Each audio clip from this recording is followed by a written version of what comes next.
everyone.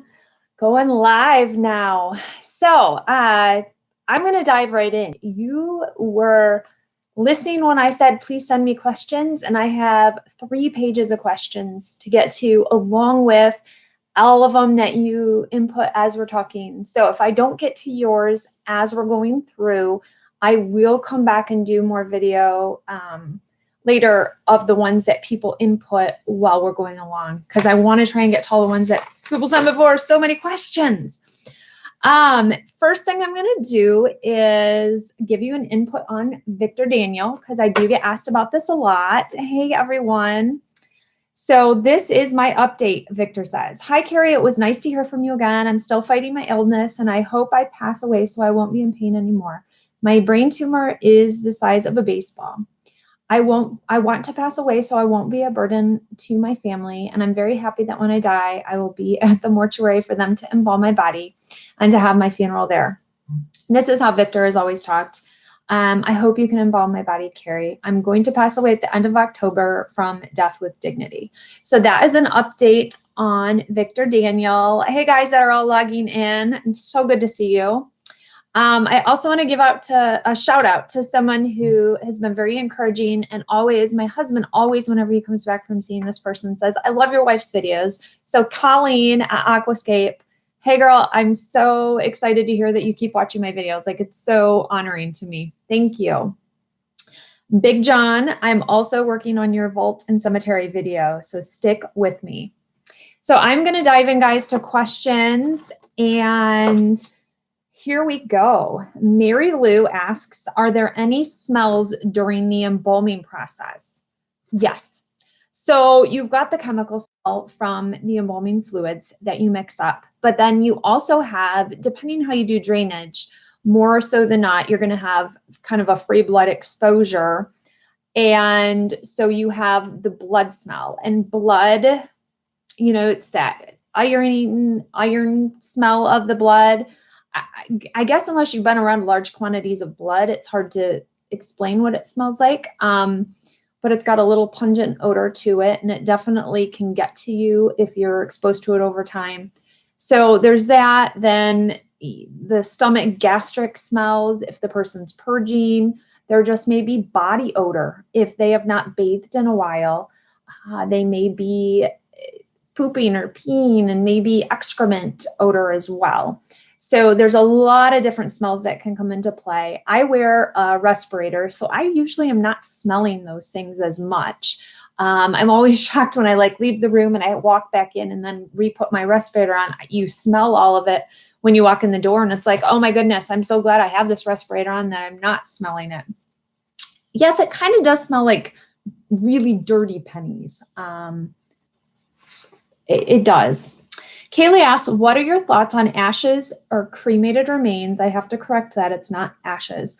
Being made into jewelry. People having cremated remains tattooed onto their bodies, being set off in fireworks, etc. Cool or disrespectful?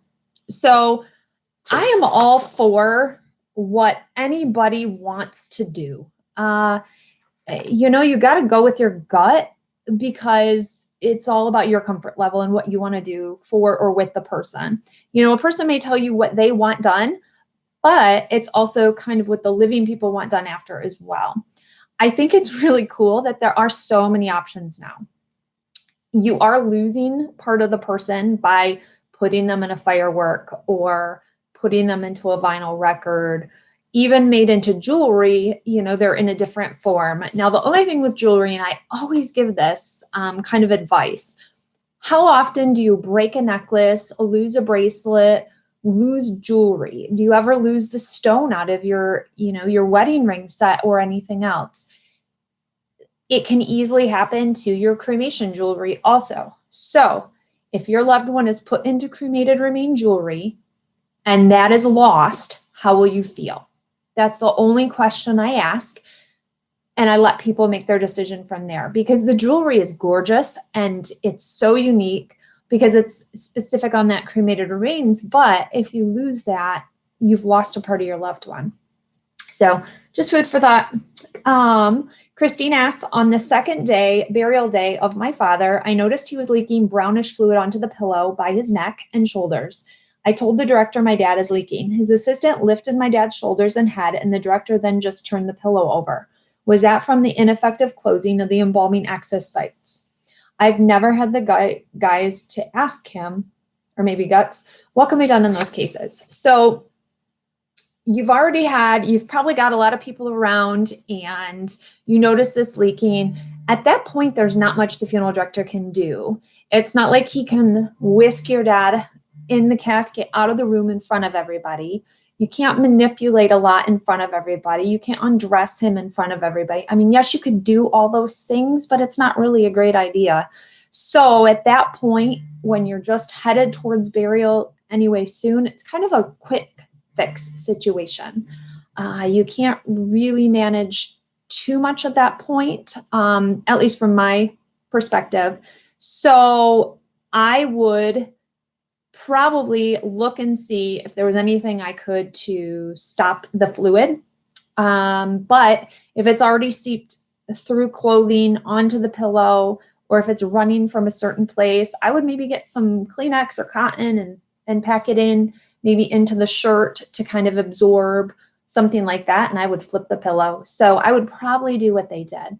It doesn't mean that they did anything ineffective or they did anything wrong when it came to embalming your dad. He just may have had some extensive leakage that just showed itself on that final day. So, it doesn't mean that they did something wrong when they sutured. You can only suture up so tight. You put in powder that absorbs fluid, but he just might have had excessive fluids that were coming out. So nothing wrong per se that they did. Thanks guys from all over the place. When she died, she was not my cousin. Oh, Kari Boyer, I asked you a question why my cousin was so swollen and bruised, but when she died, she was not swollen. Yes, and I posted you some answers. I don't know if you read those or not. Your obscure question touched on, do you have experience with green burial? Yes, I do not. We have one green burial near us. It's not totally green because they do put flat markers out, but they don't use vaults in it. It's a big flat field. Nobody that wasn't actually dead. Yeah, Donovan, I am alive. Here I am. Dying. Oh, Lori, you're so sweet. No, I will never do a video while doing an embalming. I do have a wacky creative idea of showing you guys some more coming up. I just have to schedule it, and it's going to take a couple people to do it. So keep looking out for that one. I keep saying it's coming, but I have to find time to do it. Why is a person, Cody asked, buried 6 feet under? Is this depth determined by the cemetery or the health department? So people are not buried 6 feet under anymore. So back in the 1600s, England had a plague, and the Lord who reigned over England said the best way to dispose of all these bodies dying from the plague is that we have to bury them below 6 feet. And so that's originally where the term came from. However, nowadays, a lot of graves are not buried 6 feet down. So a lot of times the bottom will be about 5 feet. So to the top of the casket is only, 3 to 4 feet at the most. So it's not 6 feet under anymore. However, there are cemeteries I go to and they've dug it 7 feet. It just depends. It depends on water table. It depends on caving into the ground. It depends on if it's clay or sand or rocky or tree roots or whatever's going on. So never always 6 feet under. This one, Carolyn asked, has been bothering me. I saw a price list for a funeral home, and they charge the family $150 per hour to wash and dress the body if they do it themselves. To clarify, if the family members wash their loved one rather than have the mortician do it. Am I wrong to think this is outrageous, or is this standard pricing? So I guess now reading this for like the third time, are you saying the price list charges $150 an hour if the family does the work themselves or if the funeral home does the work themselves? Because now I'm reading this kind of the other side of what I was. So Carolyn, if you are on here, make sure you post so I know how to answer this. Heather, any questions on planning a memorial service for a reinterment? My mother passed away 30 years ago when I was 5 and my sister was 10. we are moving her along with her brother that was stillborn 7 hours away to be closer to us. We want to have a memorial service, but everything we are finding is for a traditional funeral. So I asked Heather a few more questions and I didn't see an answer from her yet. So a couple things. I wrote to Little Miss Funeral. I actually texted her. So I'm going to see what she wrote back. She said, what about incorporating something like a dove release? It could be a positive symbol during the interment. And she has her hands full. If you haven't seen, she had a little baby girl. So she is busy lady these days, Little Miss Funeral. But for a reinterment, I would say more you're not going back to that point of the original pain. So you're not going back to so much kind of dealing with that initial grief. You're more symbolizing the life, symbolizing kind of what has come since that death. The rejoining of them together you can focus on. And, you know, if there's, I asked you what you knew about your mom. So like if you knew that your mom loved wine, you and your sister could go bottle a case of wine and put a label on it in memory of her and then serve that wine at the gathering. You know, doing something at that gathering that was commemorative of something she loved in life besides family or, you know, something like that. So going to one specific thing that she loved and enjoyed and making that reflective in actually what you're doing, you know, doing a round of golf in her memory if she loved golf, things like that. I would recommend doing because it's more of an anniversary or, you know, commemorative type event rather than having a memorial service where you're actually, I don't know, where you're, you know, kind of preaching and talking about the death. You could say something at her grave if you want to have that kind of service too, but I would do more of a commemorative gathering, remembering of her life. So that's my recommendations for you. L. Porter, I think was it you that just asked about this? I swear I'm losing my mind here. Someone just asked about their obscure question and if I got to it. Odd question, they say. Someone was decapitated in a murder, had his head cut off and forearms. Closed casket, obviously. However, if the family requested to view, how would you handle that? In the closed casket, how have you ever had to deal with that head? How do you place the remains? Bagged at the foot of casket or question? My pure curiosity. So I love this question. I love when people put obviously when it's not obvious because you can completely have a public viewing with someone who's been decapitated or had their arms cut off or anything of that nature. There's no reason not to have a viewing. So you reattach the head, you reattach the arms, you would embalm each part individually and then put the person back together. Of course, you would want a higher neck or a turtleneck of some sort for the clothing and a long sleeve shirt and just watch for leakage. But otherwise, there's no issues with having a public viewing and visitation and everything. So I had one body that they found the lady finally after several years and she was just bone at that point. And so the forensic anthropologist came in to identify her for sure. And then we received the bones back at the funeral home. And her mother actually came in and took the bones and laid them into the casket herself, how she wanted to be hands-on with her child. It was a beautiful, amazing moment and thing that she did. So you just, there's no in most situations when it comes to the funeral home.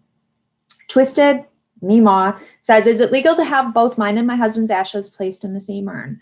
Also, if I want my dog's ashes, can we do that? Of course, there are companion urns that hold 2 sets of cremated remains, so that are made for that specifically. You can also place the animal's cremated remains inside. However, some cemeteries will say, no way, not allowed to be buried here if there's an animal inside of the casket or the cremated remains. So it's one of those don't ask, don't tell, kind of put in what you'd like to, but keep that kind of in the back of your mind going forward that all cemeteries don't allow the animals to be buried. And I got a pesky fly when you're going in. Sexy Sergeant. And I love this. I honestly, I can't remember if this is a guy or girl, if they've ever identified as a guy or girl in the videos. but I love the name Sexy Sergeant. So I can't wait. Oddly enough, I have to attend a funeral at that time, but I do have a question. I don't want to seem uncaring, but the people, teens and adults, that seek sympathy over the loss of someone they barely knew is getting ridiculous. Before social media, the sympathy given and prayers of comfort were sincere, offered as an act of kindness along with meals, visits, cards, etc. I'm speaking from experience as I lost my first husband in 1999. Perfect. It's a woman.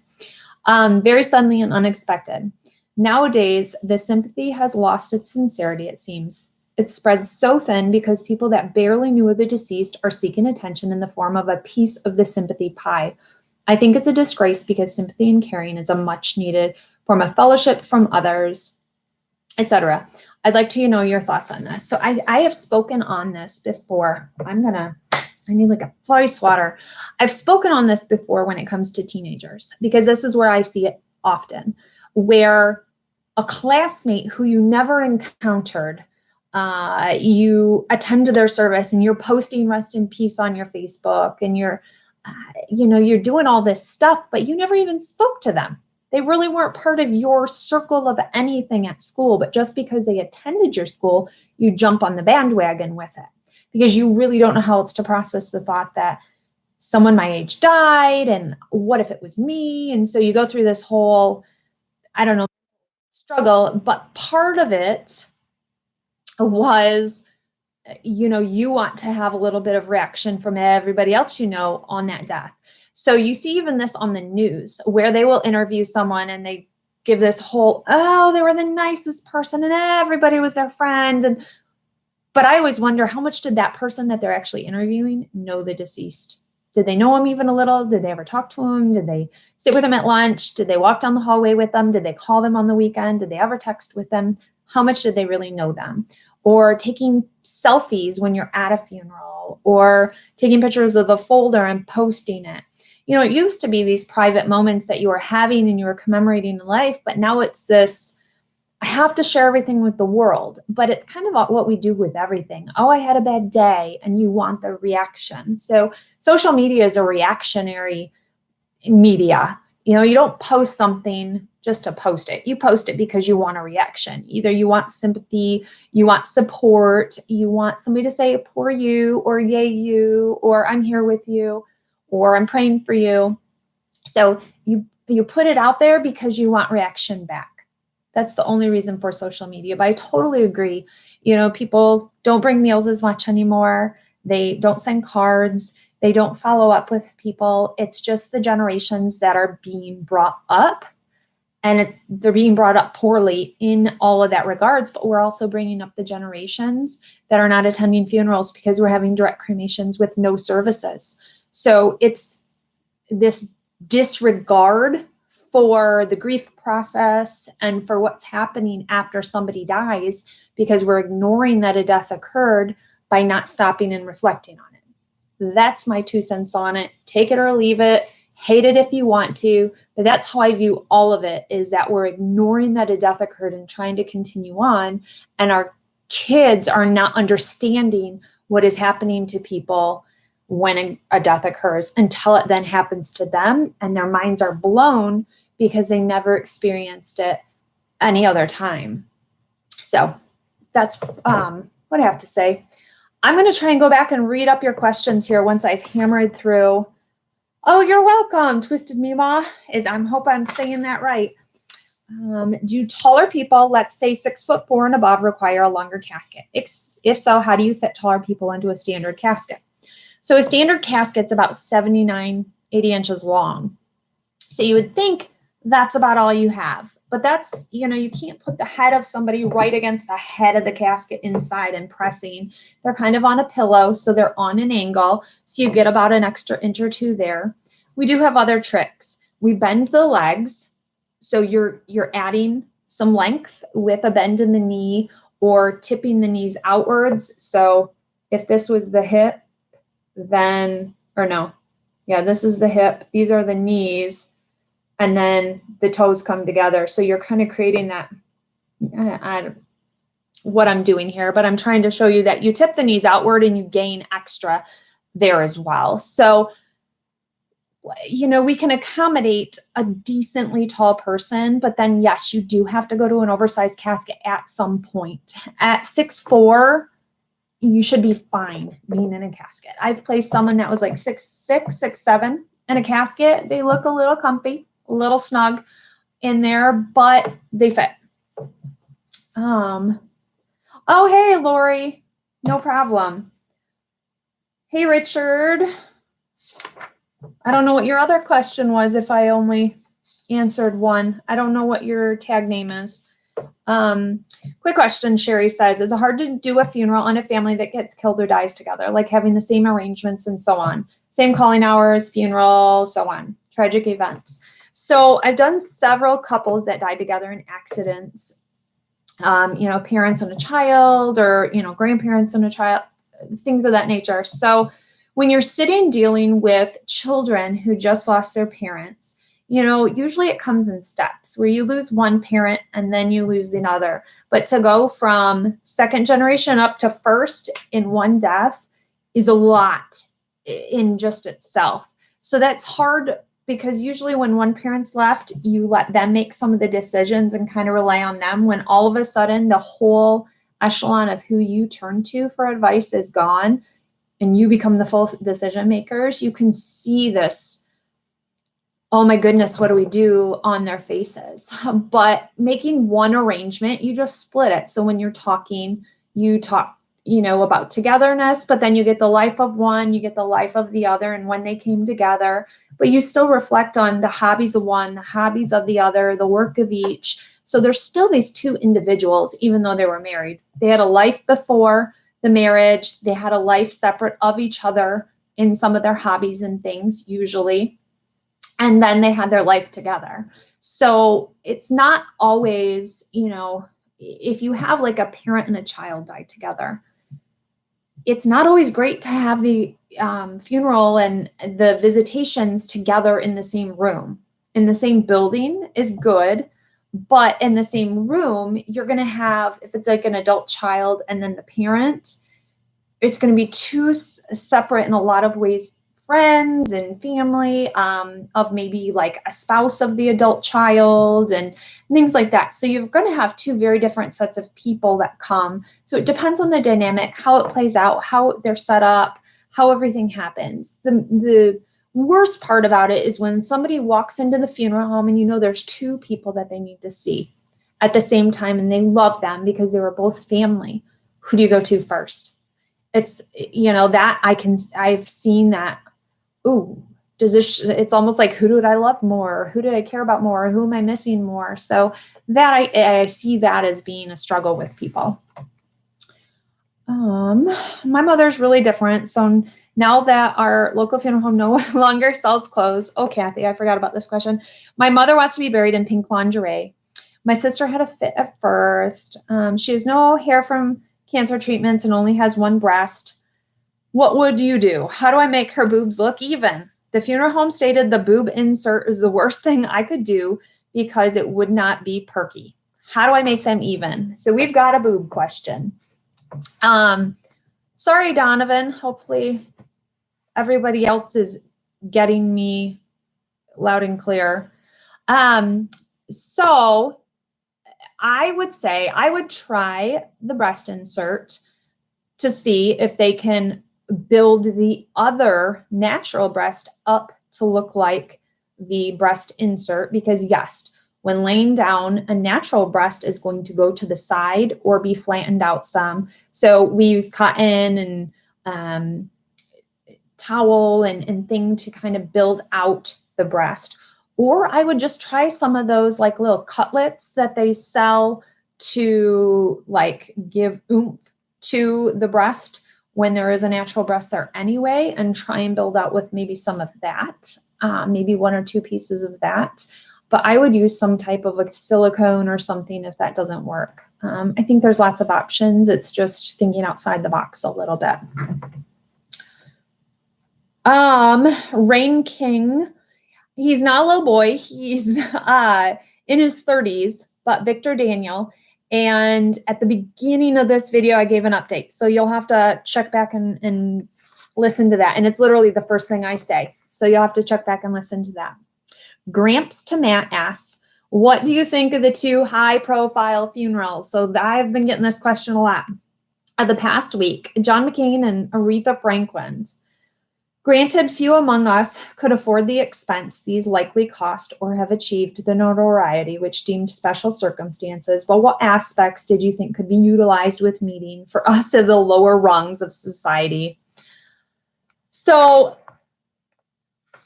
I've been getting a lot of questions. One has been about Aretha's clothing change. Yes, she changed clothing. I think it was 3 or 4 times. And there's 2 different ways to do that. They could remove her from the casket and completely redress her and put her back in. My option would be not to move her, because once somebody's embalmed and in the casket, especially after a few days, I don't want to jostle them around, because there's stuff going on in that belly, even if you have well embalmed them, that I don't want to stir up. So I would cut all the clothing. So I could slip it on, take an outfit off, and slip a new one on. Easily. That's what I would do. I have no idea what they did at Swanson Funeral Home. No, I have no idea. And it's not disrespectful to cut clothing. It often lays way better when you do cut the clothing. That's my opinion on that as well. I think that time-wise, these were insane lengths of time to have the funeral. You know, you can commemorate a life within an hour. I think there could be, you know, have been a tribute concert or something done for Aretha, that all of that music didn't need to be done at the funeral, because you saw the agony on some of the people that were there that had to just sit through all of that. And I think the agenda got off. It was a day to reflect on her. It wasn't a political, a race, or anything agenda. It should have been about her and her life and all she contributed to the world of music and the generosity and everything. I think it didn't need to be about politics. Same with John McCain's. I understand he was in politics, but I think there's a life behind it. It's kind of like a service member. It's not all about them being a veteran. They were a person and had a life outside of being a veteran. So that needs to be reflected on.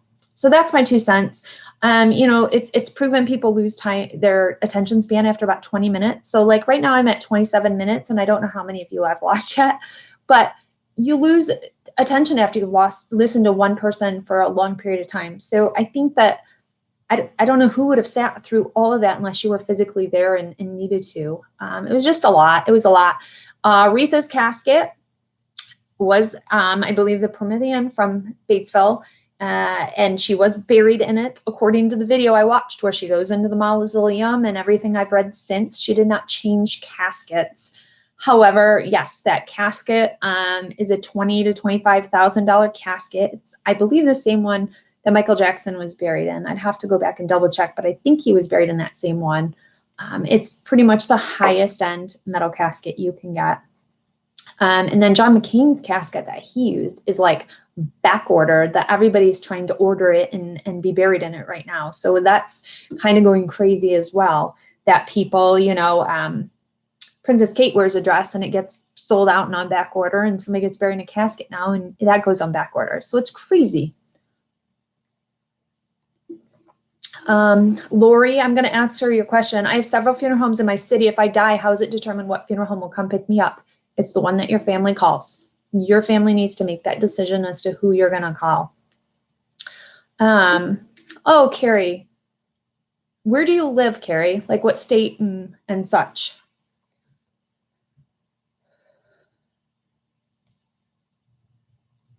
You did not miss your taxidermy question. Actually, you're next, Steve. Steve Jarrett, can you talk about the taxidermy type of embalming? The boxer that wanted to be standing in a mock-up of a boxing ring, the guy standing in the corner of his mom's house, 3 ladies sitting at the table playing cards, the multiple men on motorcycles. What extra steps have to take place to do that? So this embalming, it's called extreme embalming. This is done by a very few people. It is becoming more requested. So I have reached out to people. I haven't gotten information back. I'm trying to do a video on this because I do get this question asked a lot. And this is something I actually don't know. I can take guesses as to how they do this.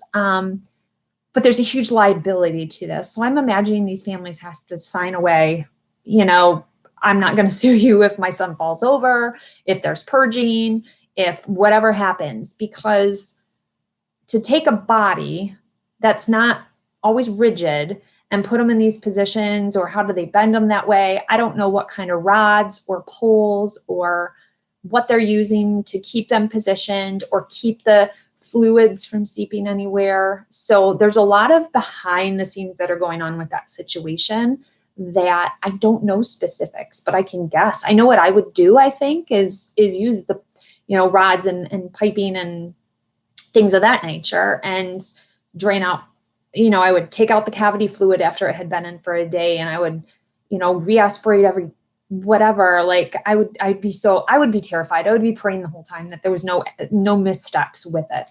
Have you ever done a celebrity funeral?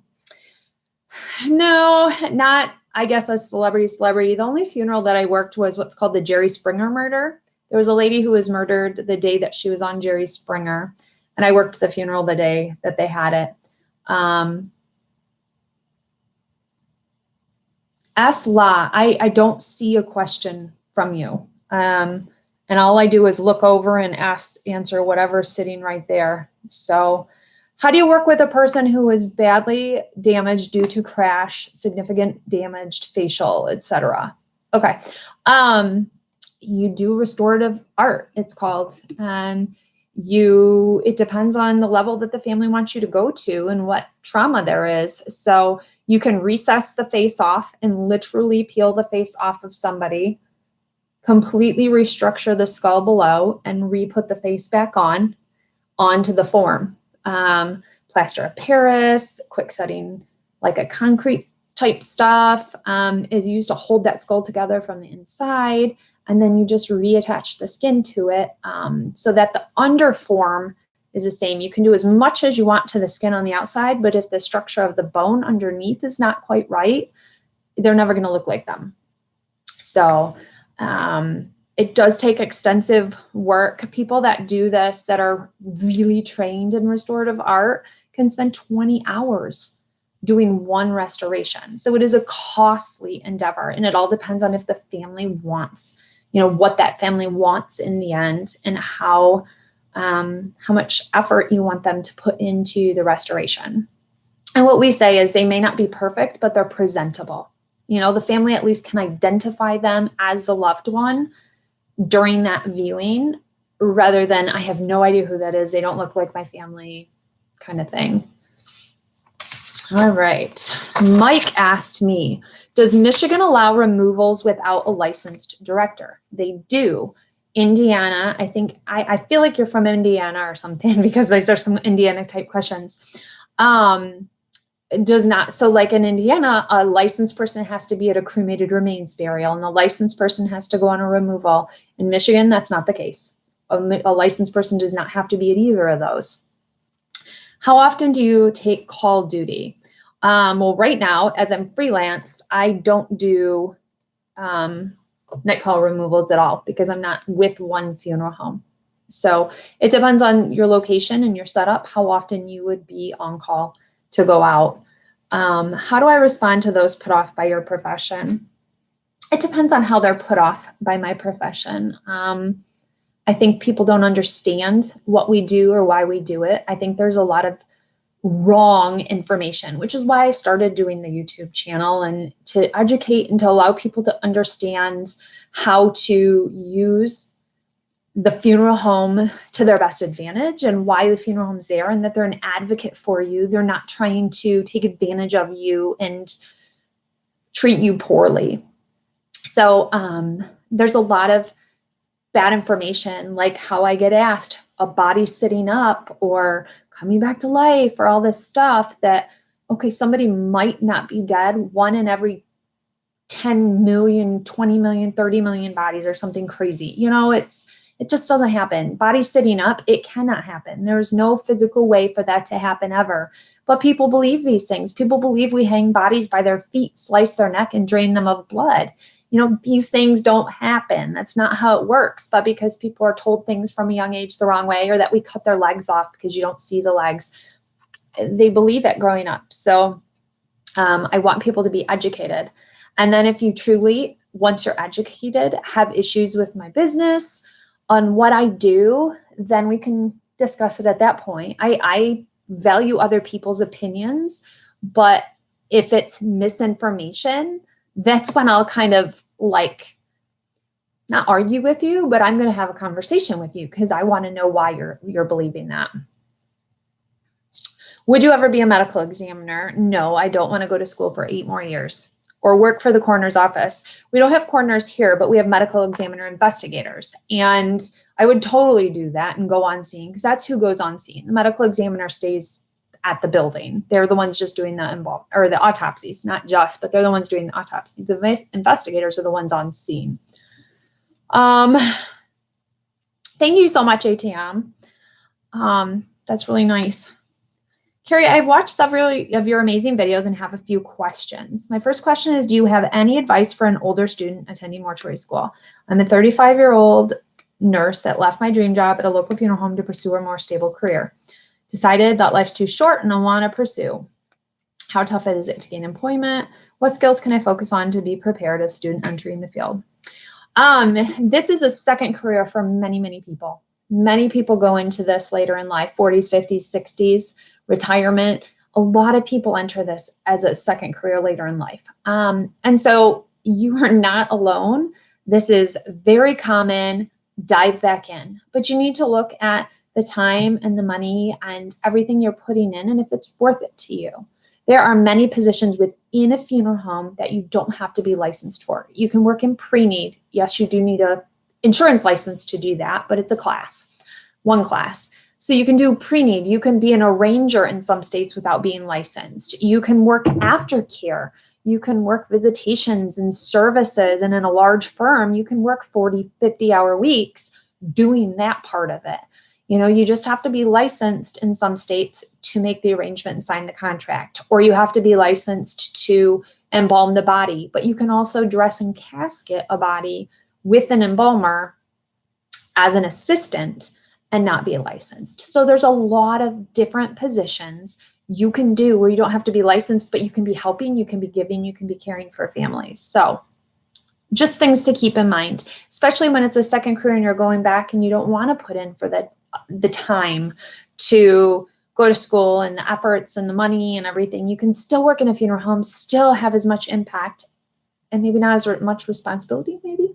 I don't know. My aunt passed away at home. She was lying in her bed and wasn't found for about 6 hours. At her service, 3 days later, her arm was at an awful angle. My mom was told, and could they fix? Oh, couldn't be fixed. Shh. I would like to know what kind of awful angle. Like, was it up?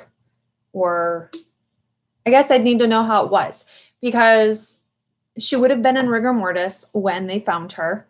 But rigor mortis can be broken and it wouldn't have been that set in after 6 hours. So unless she had arthritis and that's how her body was for a long period of time, like years or months, then she could have been bent back to position in almost every case I can think.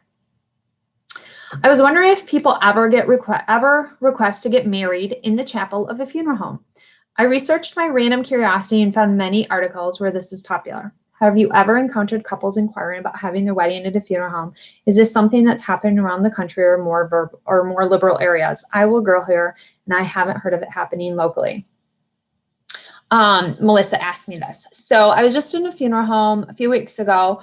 Actually, it's the one that had the therapy dog, and it's a gorgeous facility, and it's got this huge, beautiful backyard and this big room inside. And I was like, how gorgeous. You get married in the chapel and then you go outside and have a big tent set up for a reception. Like, it's a no-brainer.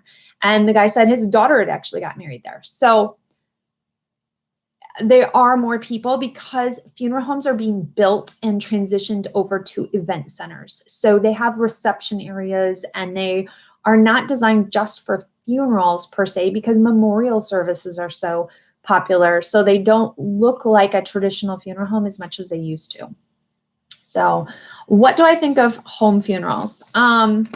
And this is my last of my questions I had in. So home funerals, here's my 2 cents on it. These are happening slow but sure, a little more and a little more. Most funeral homes, especially in the Midwest, that this is not something that's requested even once a year, let alone multiple times a year, don't have the equipment like a cooling table and things of that nature to facilitate a home funeral. I get told a lot on my YouTube, you don't need to be embalmed. You should just take the person home. You should do the home funeral because of the advocacy for no embalming and home funerals and natural. That's kind of going around the green burial thing and everything, which I am totally for. However, I will say, I think if a lot of people were in the situation that they were at home with their loved one, with no funeral home people or somebody that's, used to caring for a dead body, with a body a day, 2, 3 after they've died that is unpreserved, they are going to be thrown or grossed out by the fact that mom's turning purple. Mom's got stuff running out of her nose and out of her mouth, and her lips might be swelling, or she might be pooping everywhere. She might be doing this. There's all these changes that happened that most people have never witnessed. So it's not just mom being brought home, it's mom decomposing being brought home. And you can do so much with a cooling table or dry ice or ice packs, things of that nature, and it does help. And it can be a great experience. But many people who have never been exposed to somebody decomposing or somebody even a day after death is going to be very thrown by what happens. So I think there's positives. I think there's negatives. I think there's a lot to work out in that whole process. And I think there's a lot of educating that needs to happen, not just this fantasized version of what a home funeral could be. So that's kind of my 2 cents on it. I'm all for it. I'm all for trying to help a family facilitate that, but I'm going to be very blunt with them and explain to them what they may see and what may happen. And I'm going to check back in with them to make sure they're cool with what's going on at their house. So I'm going to do like 3 more minutes. I'm going to cut this off at about 45 minutes. And then all these questions that you guys are posting, I will make sure to answer all of them, as I always try to do. What if the deceased doesn't want to be embalmed? Would that person need to be buried right away? There is no law that says you have to be embalmed. A funeral home may require it, though. And there is a good reason for that when funeral homes require that, especially for a public viewing. And that's because you can control what the person looks like. You can preserve them. You can make sure that their presentable stage is at a certain level for your funeral home. And so, like I'd said before, the purging and things like that, yeah, that might happen after embalming in some cases, but the majority of the time, you're not going to get the leaking and the color changing and a lot of those things happening within a few days when that funeral is taking place. So they want the control over that by saying, we require you to embalm. And so, if you're going to have a private family viewing before somebody's cremated, things like that, they don't have to be embalmed. There's no, specific reason, unless it's like 5 days after the person died, then yeah, you might want to embalm them because they're going to look much different than they did because of the color changes and things like that. But it depends on the situation, but no, you don't have to be embalmed. Would you be able to come care for me when I'm die? I'm in Canada and would love to have you care for me. So I would just have to have a Canadian licensed embalmer with me when I did the embalming, and you'd have to pay for me to come there, but I'd be more than honored to do that. I would be honored to care for anybody that wanted me to do that. I think that's the highest honor, I think, is for me to come care for somebody. Some of this I have to. Cheryl, I heard the body shrivels and it gives the appearance that the hair on the nails are growing. So dehydration happens a little bit and hair comes out a little bit and nails may come out a little bit, but it's not going to happen very much while the person is above ground. If you go and bring a person back up after, a year or two, it may be out a little more, but the whole movie version of the hair grows like 3-4 inches, it doesn't happen. One last question.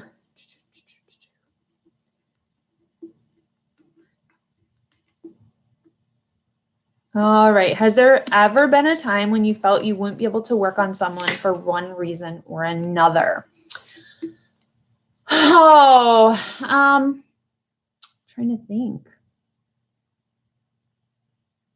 I have stood next to a child that I was going to embalm and said, I don't think I can do this, and then kind of shake it off and do it. I think if I can embalm my niece, then I can just do anybody. You know, it's if I can do that moment in my life and get through that, then I can do anybody.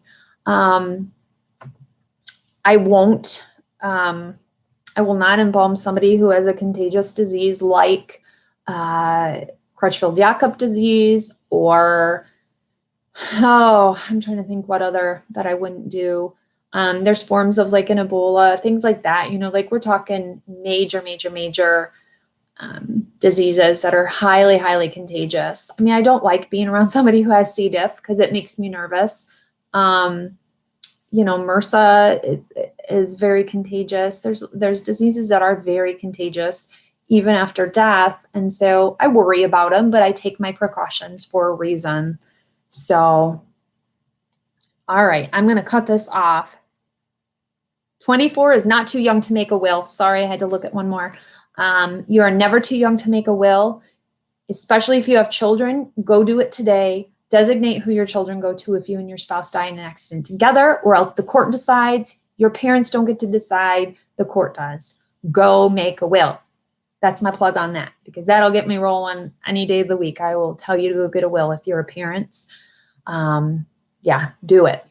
So thank you guys so much. All these questions, I might have to write them all down and do another video just to cover all of them. So I thank you guys so much. Thank you for the support and for asking questions and for being curious and wanting the correct answers and not just believing what you've heard about things. So I will talk to you guys soon. Bye.